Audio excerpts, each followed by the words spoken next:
And happy hump day to all of you. Thanks for joining me as always. It is appreciated. Everything Pat's a New England Patriots podcast, and we've got the weekly mailbag for you on this Wednesday.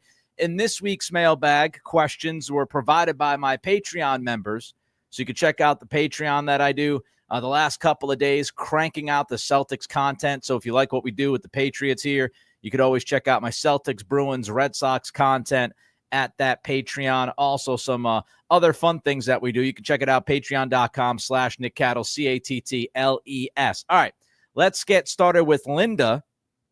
I love this question. It's a great first question from Linda.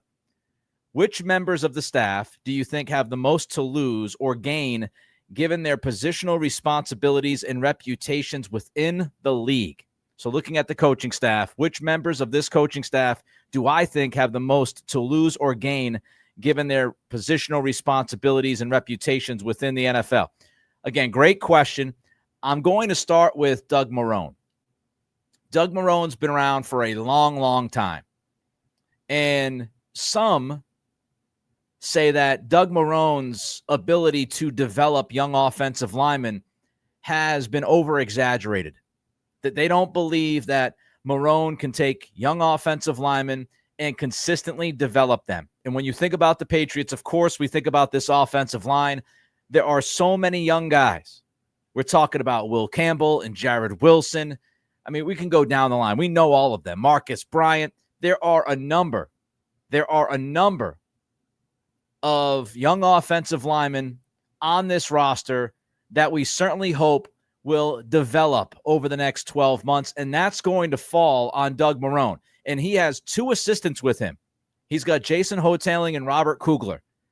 So Marrone has the help that he needs to truly focus on what he needs to focus on. So Doug Marrone, to me, is one of the most important coaches on this staff this year, and he has the most to lose or gain. If this offensive line fails, people are going to look at Marrone and say, that was a misfire. I mean, when you look at the last 2 years of offensive line play, it is absolutely and unequivocally paramount that Marrone does well, that this offensive line does well. And I've got my questions. We've talked about it. I don't need to hash it or rehash it, talking about what this offensive line has and what it might not have and some of the questions that we all should have.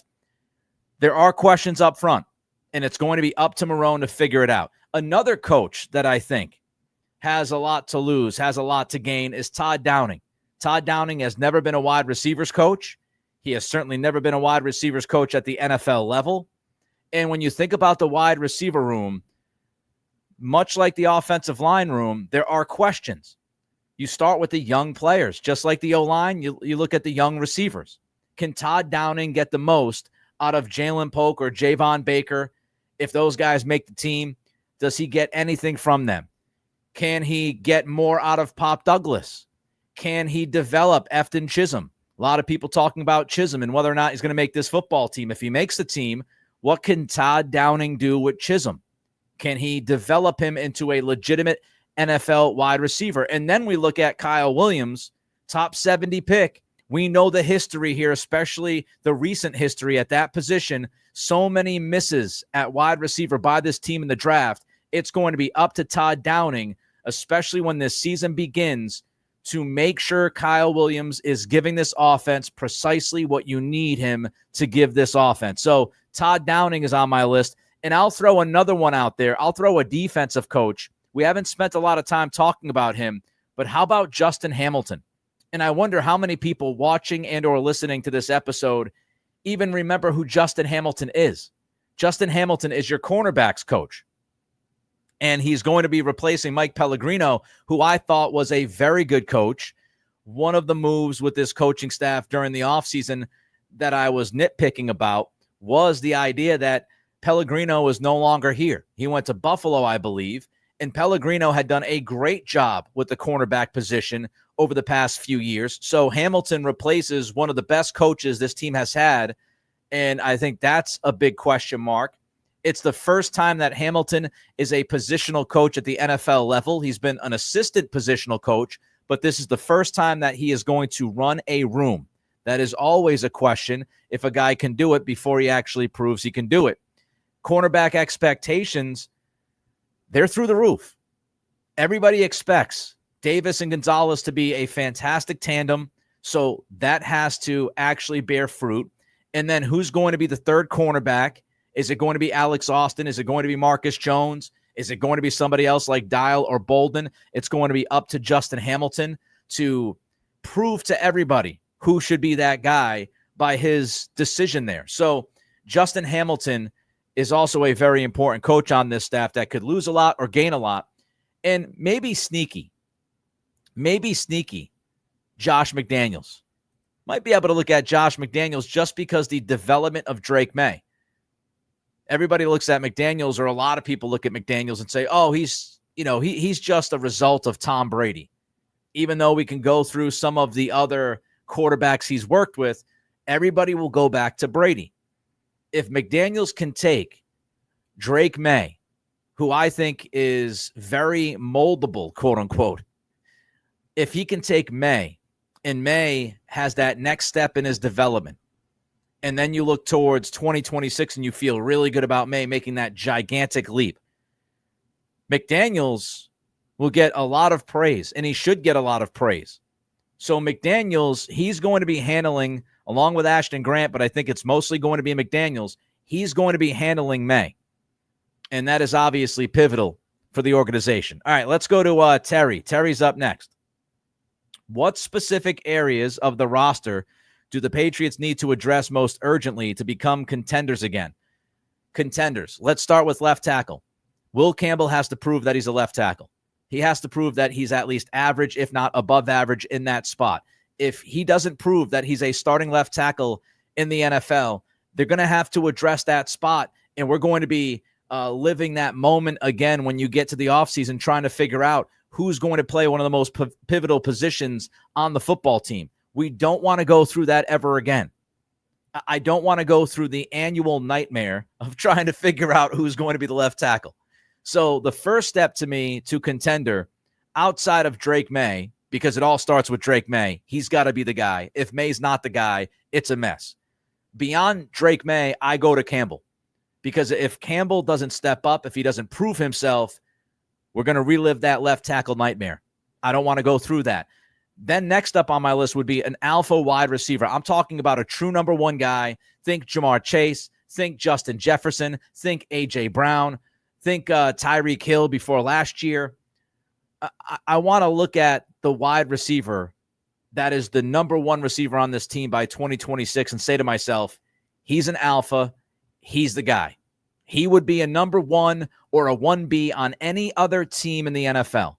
I think they need that. They also need an elite edge pass rusher. Now, maybe that is Keon White. Maybe it's not Keon White, but I think they have to find a young, top-notch, blue-chip edge pass rusher. So left tackle, make sure Campbell's good. Make sure he's your guy going into the future. Alpha wide receiver, blue chip edge pass rusher. Of course, aside from the obvious, which would be May, as I mentioned. All right, let's go to Pop-Tart. Pop-Tart, how you doing, Pop-Tart?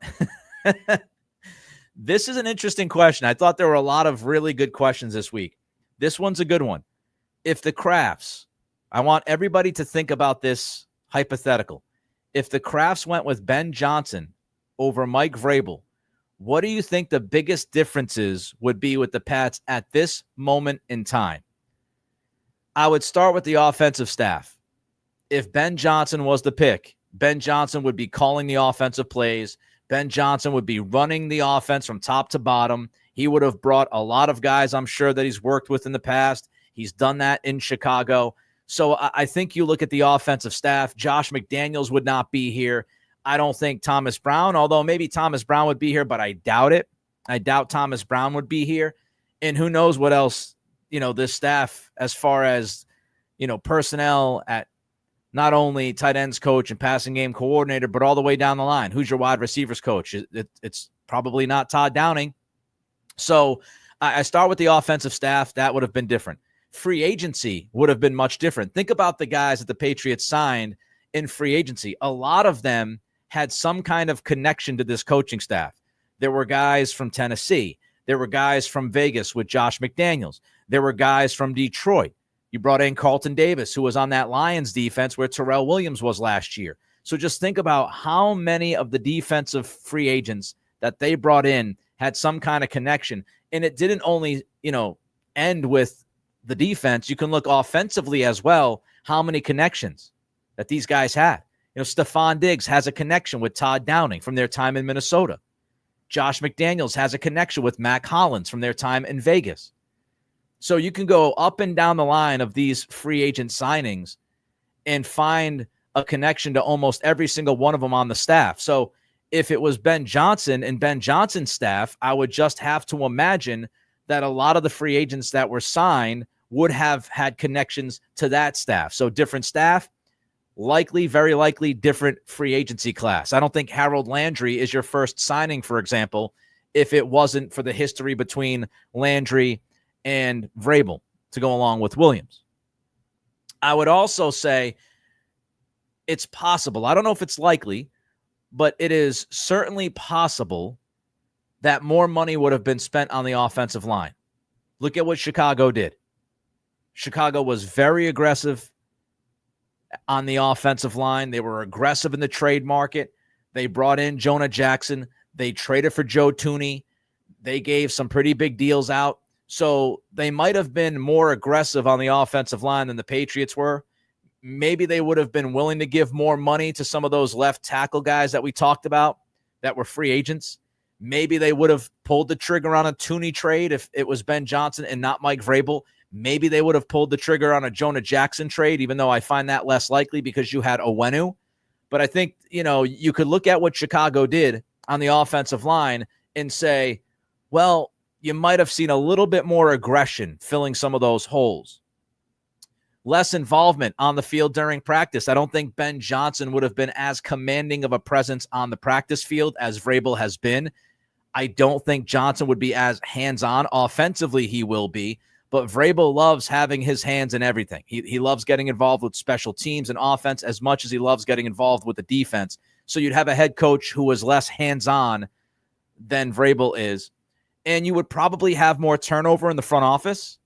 I mean, I would think that if Ben Johnson was the pick, he'd want to bring in even more guys than Vrabel has brought in.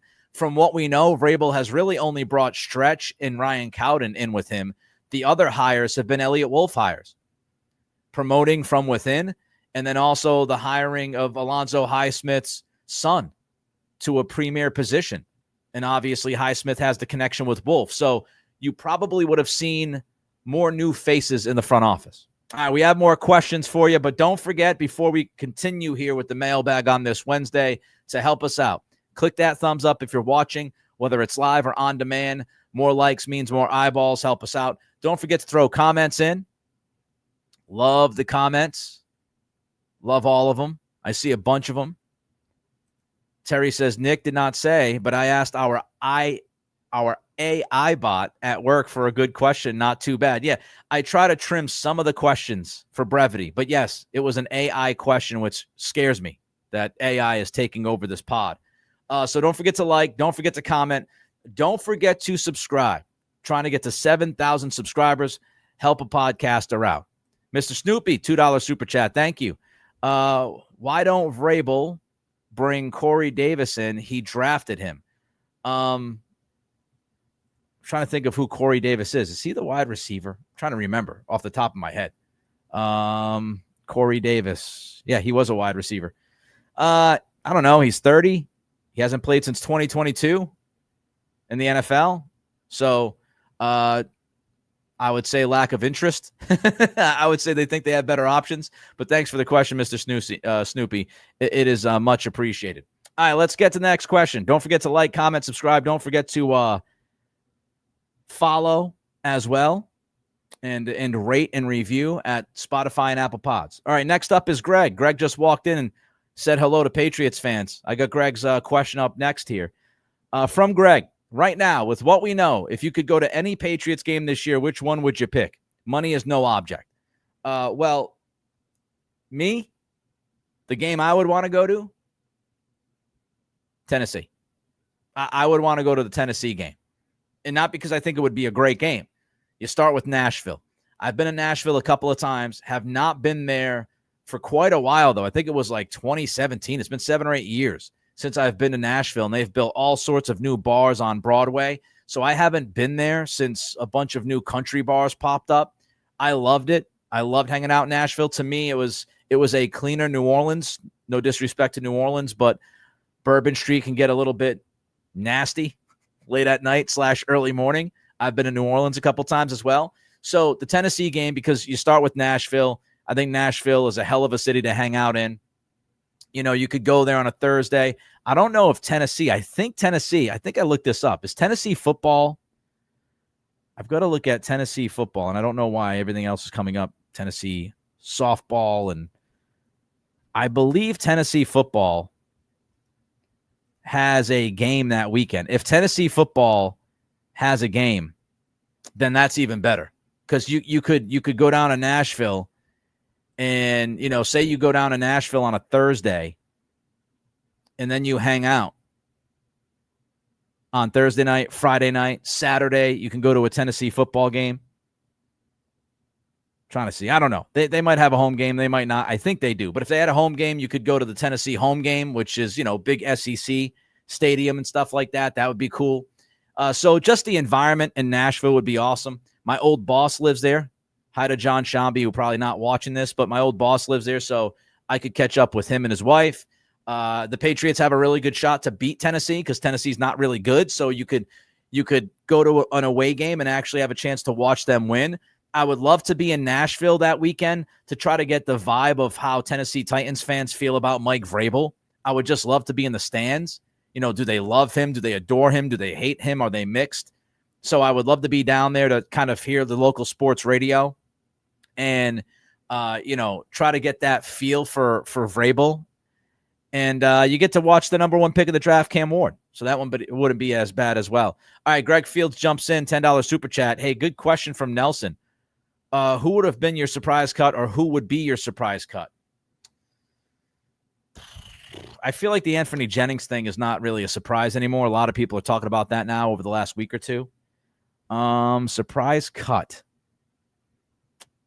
I don't think Jalen Polk would be a surprise cut because of last year, even though he's a second-round pick from 24. I don't think that would be a surprise cut. I think some would say I think some would look at Duggar, but I don't think Duggar's going to get cut, not with the contract that he had and the fact that he played through an injury last year. I think they're more prone to hold on to him. I don't think they would cut Kendrick Bourne. I don't think they'll cut Cole Strange. I don't think it's out of the question that Garrett Bradbury would be cut if he absolutely stinks. If you get Jared Wilson on the field for training camp and Bradbury is struggling, you might just say, hey, we're fine with Jared Wilson and Ben Brown at center. It's really tough because there's so many guys. I don't think Antonio Gibson would be a surprise. There's just so many new players that it's difficult to say, oh, that guy would be a surprise cut. I don't think anybody would be surprised if Jelani Tavai goes. Yeah, so I'm going to stick with Garrett Bradbury. I'll throw a dart. That would be a surprise to me. Thank you for the $10 super chat, Greg. And Nelson, give Greg a shout out who threw $10 out there in the super chat world so we can get your question asked. Let's go to Rob. Rob's up next. Bill Parcells is being inducted into the Patriots Hall of Fame. Do you think there is still any bad blood with the Tuna and Kraft? So between Tuna and Kraft, I'd imagine that things are better. I would just have to think that the relationship is a little bit better between Kraft and Parcells because, I mean, this Hall of Fame induction is the olive branch from Kraft to Parcells. So I would have to imagine that has helped the relationship, even if slightly. And you know, I always kind of look at these things and say to myself, they're both going to be 84 years old by the time of this induction. So Robert Kraft is 84. Parcells turns 84, I think, in late August. Two guys who are 84 years old. I would hope that all the years that have happened since Parcells left, I would certainly hope that at 84 years old, both guys would say, you know what? We only have so much time left on this earth. We're over it. We're fine. We'll be good. You know, Why hold on to that grudge? Looking forward to Parcells' induction speech. I think it's going to be awesome. Between he and Julian Edelman, I think that day is going to be a lot of fun because I think those guys are both going to crush it at the podium. Here's a question for all of you. All of you are asking me questions. Here's a question for all of you. How many times will we hear the name Bill Belichick mentioned during the Hall of Fame induction speeches between Bill Parcells and Julian Edelman? What's the over-under? I'll throw it out there. I'll throw out 6.5. Do you think we'll hear Belichick's name more than 6.5 times during those two induction speeches combined? Edelman and Parcells. Over under 6.5 on Belichick. Because we all know that Kraft and Belichick are icy right now. But Belichick is obviously a huge part of both guys' story. So it'll be interesting to see how many times we hear Bill Belichick's name thrown out there. Dave with an interesting question. When you do your own forecast shortly before the regular season, if you don't know, if you're kind of new to the program, I usually wait until the bitter end. To get to my regular season prediction. I don't usually go down the list of the games and go WL until we get really close to kickoff because I just want to see this team, what happens at joint practices, what happens in the preseason. So Dave says, when you do your own forecast shortly before the regular season, do you reference such things as DraftKings to help you make your prediction? Usually I do not pay attention to any, let's call them outside forces. I don't usually look at like the Vegas numbers. I don't look at DraftKings or FanDuel or any of those betting sites. I try to come up with my own assessment of the schedule. I try to look at, okay, who are they playing? When are they playing them? Tough stretches, on the road, home, different matchups that they might have as far as offensive line, defensive line. What will Drake May see from the opposing defense? Do I think that the Patriots defense can get after a certain offensive line? The quarterback of the opposition, how young is that quarterback? How many mistakes can I expect from that guy? So I usually go through the schedule and do my own assessment. But I do have a general idea. I mean, I would be lying if I didn't say I have a general idea because I read a lot of stuff and I watch stuff and listen to stuff. So I usually know about where people are with the Patriots right before the season. I usually know if it's a lot of people saying, 7 wins, 6 wins, 9 wins. I have a general idea of that, but I don't go to DraftKings or any betting website and say, they have it at 7.5, so I'm going to go with 8. I don't like doing that. I usually tend to be a game or two different than most. But it is also unusual for me to have a dramatic difference of record between myself and Greg Bedard. A lot of times me and Greg see things the same. Let's look at some of the responses to Bill Belichick. Stephen Coakley says, yes, over 6.5. My guess is 7 or 8. So 7 or 8 mentions of Belichick during the Hall of Fame induction speeches. Chris Chapman says 1 time, 0 from Parcells. So the opposite end of the spectrum. Steven says 7 or 8. Chris says 1 time. Terry says not very often. I was wondering if Parcells might invite Belichick. I don't think that would happen. It was like a mystery wrestler from the back. Belichick shows up. Parcells announces to Kraft, I'd like to introduce you to my special guest. Belichick comes from the back out of nowhere. Let's go to Glenn. What is your favorite national media person for the NFL? So I answered this a couple of different ways because I don't know if Glenn meant play-by-play guy, insider, so I'm going to run them down. I think my favorite play-by-play guy right now is Ian Eagle. I really like him.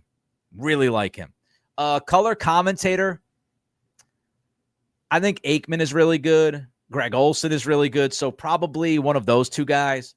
Insider, I've got to go with Schefter because he's been the best in the business for as long as he's been in the business. Analyst, like studio analyst, I like Dan Orlovsky a lot. I appreciate his opinion. I think he does the work. So I like Orlovsky. I also think Kurt Warner's really good. Draft guy, if you're asking me who my favorite draft guy is, I'd have to split the baby. I would say Todd McShay and probably McShay and Dane Brugler. Burley thinks Bledsoe should go. I would think Bledsoe will be there. Right? Relationship with Parcells, although they had a little bit of an interesting relationship. I wouldn't be surprised, though, if Bledsoe's there. Would not be surprised whatsoever. Will you do Crafts and Kickoffs again this year? This is from Nick C. Radio Fan. Will I do Crafts and Kickoffs? For those who don't know what Crafts and Kickoffs is, it's a podcast that I do once a week during the NFL season. It happens on Thursday evenings before Thursday Night Football. It's a simple idea, simple concept. I drink a craft beer while everybody else hangs out in their own worlds, and they drink whatever they want, whether it's beer or wine or a soda or water. It's pretty much just we're hanging out at the bar on a Thursday night, and I cover the top 5 storylines of the NFL. So I do that, or I did that this past year every Thursday night during the NFL season. I also sprinkle in some specials. I did one before free agency or just after free agency, for example. The plan is to do Crafts and Kickoffs again for the 2025 season. But we'll see if anything else pops up that might take time away from it. But right now the plan is yes. Thursday nights. I might tweak the time a little bit. I'm still figuring that part out. But yes, the plan would be Crafts and Kickoffs will happen again this football season. I just love my craft beer and football too much to walk away from it. And I had a lot of fun with the people that joined me during that show. And hopefully we build momentum, because it was picking up some momentum throughout the season.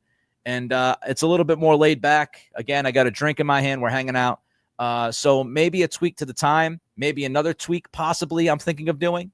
But right now, the plan is yes, and I absolutely plan to make it look better. I would like the background to look better. A little bit of the vibe will change, I think, for the better. So, yes, Crafts and Kickoffs, Thursday nights during the NFL season. The plan is that will go on as it did this past season. Don't forget to like. Don't forget to comment. Don't forget to subscribe. Those 3 things help us out trying to get to 7,000 subscribers. I appreciate every single one of you. Have a fantastic weekend. Of course, we don't do Fridays until I get back. I think it's July 18th on that Friday. So don't forget to like, comment, subscribe. Don't forget to rate, review, follow over at Spotify, Apple Pods. Until next Monday, I appreciate every single one of you and your support.